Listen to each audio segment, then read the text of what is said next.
ರಾಜಕಾರಣಿಗಳು ಭ್ರಷ್ಟರಾದಾಗ ನಮಗೆ ಒಂದು ನ್ಯಾಯ ಸಿಕ್ಕೋದು ಕೋರ್ಟ್ನಲ್ಲೇ. ಆ ಕೋರ್ಟು ನಮಗೆ ಇವತ್ತು ಎತ್ತಿಡ್ದಿದೆ. ಈ ಒಂದು ಏನು ಸಿದ್ದರಾಮಯ್ಯನವರು ಮಾಡಿದಂಥ ಹಗರಣಗಳನ್ನು ತನಿಖೆ ಮುಖಾಂತರ ಮಾಡಲಿಕ್ಕೆ ಈಗಾಗಲೇ ನಮಗೆ ಸೂಚನೆಯನ್ನು ಕೊಟ್ಟಿದೆ.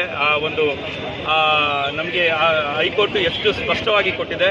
ಇದನ್ನು ನೈತಿಕ ಹೊಣೆಯನ್ನು ಹೊತ್ಕೊಂಡು ಸಿದ್ದರಾಮಯ್ಯನವರು ರಾಜೀನಾಮೆ ಕೂಡಲೇ ಕೊಡಬೇಕು.